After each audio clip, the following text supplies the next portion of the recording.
Nesta quinta-feira, dia 16 de janeiro de 2020, quinta-feira da primeira semana do tempo comum, a igreja nos traz no Evangelho uma passagem muito conhecida e que, aliás, na semana passada foi refletida na igreja sobre a cura realizada por Jesus para um leproso. Como esse texto já foi na semana passada proclamado e refletido, e muitos de nós já conhecemos, vamos deixá-lo em segundo plano para conversar sobre a primeira leitura, não tão conhecida pela maioria de nós, e que traz algumas mensagens interessantes para esse ano de 2020 que está começando. Essa primeira leitura de hoje foi retirada do primeiro livro de Samuel, capítulo 4. Aqui, já antes de entrar no texto, você deve se lembrar de que já faz alguns dias que a igreja está refletindo sobre o primeiro livro de Samuel. E aqui na catedral, nós temos tido a oportunidade de acompanhar essas leituras e fazer reflexões sobre esses textos que graciosamente a igreja vai nos oferecendo na liturgia da palavra. O texto de hoje nos conta sobre duas guerras travadas por Israel contra um povo chamado Filisteu. Aqui nós somos chamados a nos lembrar do contexto em que Israel sai do Egito e vai para a terra prometida. Quando eles chegam na terra prometida, ela está ocupada e vários povos moram ali. Mas Deus tinha prometido para Israel que lhe daria uma terra onde corre leite e mel. E Israel decidiu então guerrear contra aqueles povos para ocupar o território. E também ao redor daquele território haviam outros povos, outras nações, haviam outros grupos que também começaram a entrar em guerra com Israel. Um desses grupos é o grupo dos filisteus. Para essa leitura você vai ter que se acostumar com esses nomes: Israel e filisteus. Israel aqui era um povo, os filisteus aqui eram outro povo. E os filisteus eram um povo em maior número, era um povo de estatura mais alta, e o exército dos filisteus era mais forte. E Israel foi guerrear contra os filisteus. No início dessa primeira leitura diz que Israel saiu ao encontro dos filisteus e ficou acampado em uma região perto de Ben-Ezer. E ali os filisteus também avançaram e travaram uma guerra. Nesse dia,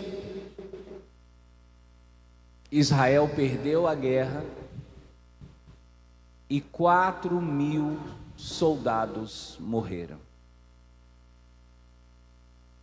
Israel, o povo de Deus, Israel, o povo da promessa, Israel, o valente guerreiro do Senhor, perdeu a guerra. e amargou uma derrota de 4.000 homens. Aí começa a surgir a pergunta: por que nós perdemos a guerra? O texto mesmo nos diz que o povo de Israel chegou a perguntar assim: por que o Senhor permitiu que nós fôssemos vencidos pelos filisteus? Essa sensação de Israel, por mais que seja bem específica a um contexto bélico, ela nos remete também a algumas derrotas que nós podemos sofrer, algumas quedas que possamos tomar, e que geram em nós essa mesma angústia, esse mesmo questionamento: por quê? Por que Deus permitiu que isso acontecesse? Por que Deus permitiu essa doença na minha vida? Por quê? Por que Deus permitiu esse acidente? Por que Deus permitiu esse desemprego? Por que essa derrota foi acontecer logo comigo? Eu que sou de Deus, eu que vou na igreja, eu que participo de missa, eu que gosto de rezar o texto. Por quê? Porque logo o meu filho foi começar a usar droga? Porque logo a minha filha foi engravidar tão cedo, antes de se casar? Por quê?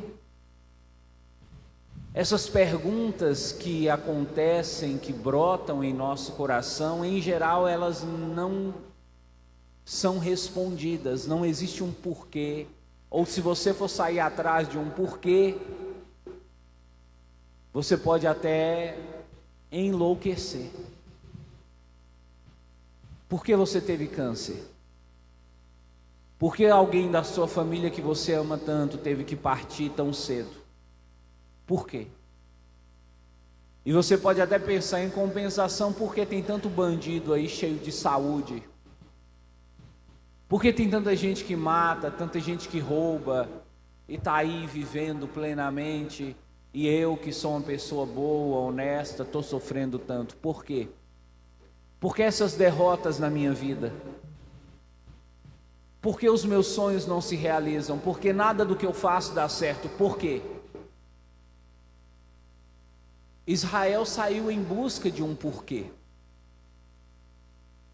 E Israel percebeu o seguinte: nós perdemos a guerra porque o Senhor não estava conosco. Nós fomos guerrear sozinhos. Não sei se essa resposta de Israel vai servir para você, mas pelo menos para ajudar você a refletir sobre a sua vida, eu acho que serve. Muitas guerras que você travou, muitos combates que você enfrentou e perdeu, será que não foram porque você estava sozinho? Será que isso não aconteceu porque você estava naquele momento querendo fazer as coisas da sua própria cabeça, do seu próprio jeito? Será que você não confiou demais em você mesmo e acabou achando que já estava garantido que ia dar tudo certo? Israel chegou a essa mesma constatação.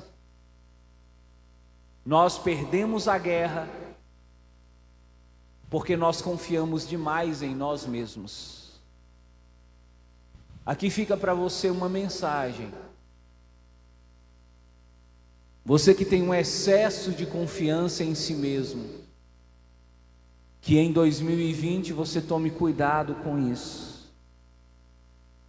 Porque sozinho, até o melhor soldado perde a guerra. Quando você tiver de travar batalhas em 2020, não vá sozinho. Quando você tiver de travar batalhas e combates nesse ano, não vá despreparado. Não vá achando que vai ser fácil demais. Não vá achando que a vitória já está garantida e que não tem chance nenhuma de você perder. Vá com os pés no chão. Se prepare. Reflita. Não vá sem o auxílio, sem a presença de Deus do seu lado, porque isso pode gerar derrota para você. Israel aprendeu a lição. Nós não vamos mais guerrear sem a presença de Deus. E o que era a presença de Deus para Israel? A Arca da Aliança. Israel pensava assim: quando a Arca da Aliança está junto de nós, Deus está conosco. Quando a Arca da Aliança está longe de nós, Deus está afastado. E aí Israel lembrou: olha para vocês verem, nós fomos para a guerra, mas nós não levamos a Arca da Aliança. A Arca da Aliança ficou lá em Silo. Silo era uma cidade onde o povo de Israel tinha deixado a Arca da Aliança, para onde a Arca da Aliança tinha ido. E Israel pensou, como nós somos bobos, nós deixamos a arca lá, a arca ficou lá e a gente foi sozinho para a guerra. É claro que a gente ia perder. Não, nós não vamos fazer isso mais. Nós vamos lá buscar a Arca da Aliança e toda vez que nós formos fazer uma empreitada, todas as vezes que nós estivermos diante de um enfrentamento, nós vamos com a Arca da Aliança, porque a Arca da Aliança nos garante a presença de Deus. O que eles fizeram? Foram lá e buscaram a Arca da Aliança e disseram: agora esses filisteus vão nos pagar. Agora nós vamos fazer revanche. O texto diz que quando a Arca da Aliança entrou em Israel, Israel estava triste, Israel estava derrotado, Israel estava chorando os seus 4.000 mortos. Quando a Arca da Aliança entrou, mas o povo começou a gritar, o povo começou a celebrar, o povo começou a exultar, o povo começou a pular e fez um barulho tão grande que os filisteus que estavam acampados a uma certa distância ouviram o barulho. E disseram assim: nossa, que barulho é esse? Isso está vindo do acampamento do povo de Israel? Por que eles estão gritando desse jeito? Eles estavam tristes, eles estavam cabisbaixos, eles estavam desanimados. Olha só que interessante. Os seus inimigos, os seus rivais, eles ficam observando você. Se tem alguém que não gosta muito de você, se tem alguém que te persegue, se tem alguém que não quer o seu bem, se tem alguém que fica incomodado com a sua presença, fique você sabendo, viu? Essa pessoa te observa o tempo inteiro.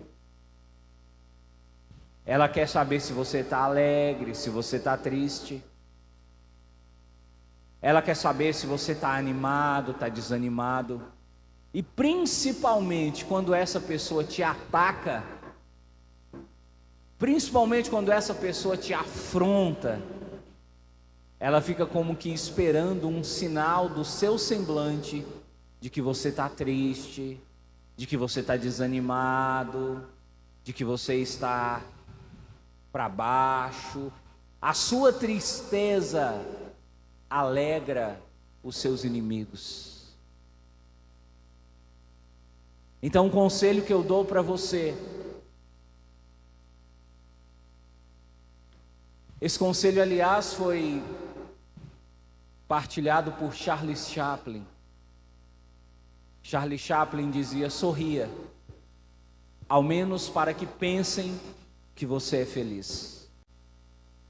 Diante dos seus inimigos, diante de pessoas que não gostam de você, diante de pessoas que você sabe que querem o seu mal, sorriso no rosto, cabeça erguida, coluna ereta, não dê para essa pessoa a alegria de te ver triste. Ah, mas eu estou sofrendo tanto, padre, eu tenho chorado tanto. Mas na frente dessa pessoa, arruma um jeito de sorrir. Porque se você ficar entristecido, abatido, cabeça baixa, a pessoa vai cantar a vitória e dizer: tá vendo? Eu venci. Isso é um fracote, essa mulher é um fracote, esse homem é um fracote, esse jovem é um fracote, não aguenta nada, isso é um pamonha. Eu venci, olha como ele está, olha como ela está, olha a carinha de choro, olha o olho vermelho, olha a cabeça baixa. Não abaixe sua cabeça, não deixe o seu semblante ficar descaído. Arruma, inventa um sorriso no seu rosto, para que os seus inimigos não vejam sua tristeza. Israel começou a pular, Israel começou a vibrar, e eles falaram: nossa, o que será que aconteceu? O que será que aconteceu que esse povo de uma hora para outra decidiu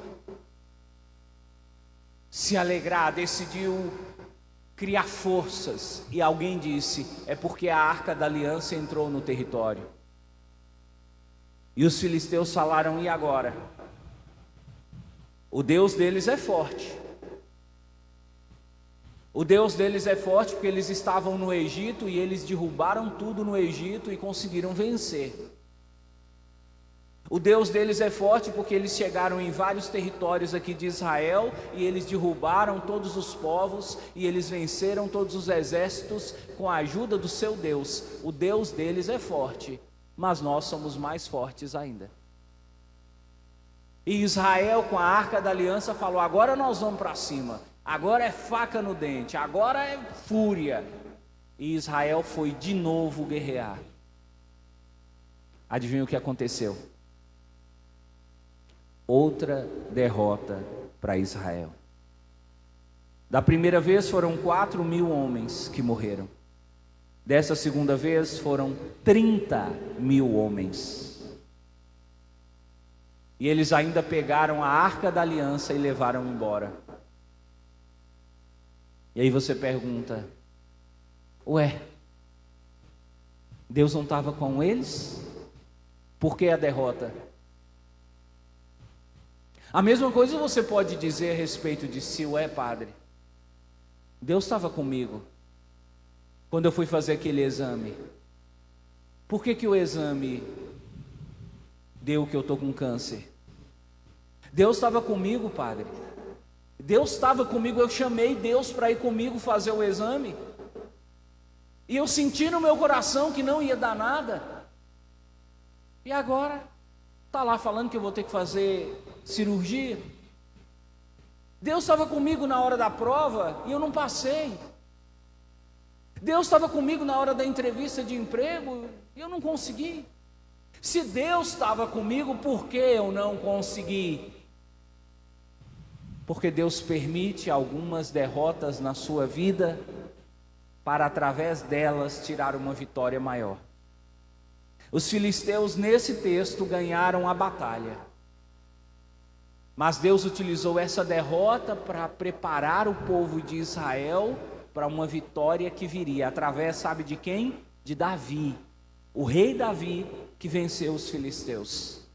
Então, se na sua vida você está experimentando derrotas, se mesmo com a presença de Deus você não tem encontrado resultados positivos, não desanima, não desista, não se deixe abater. Deus está utilizando isso para te treinar, para te preparar para algo muito maior, muito melhor, que virá lá na frente. Louvado seja nosso Senhor Jesus Cristo. Para sempre seja louvado.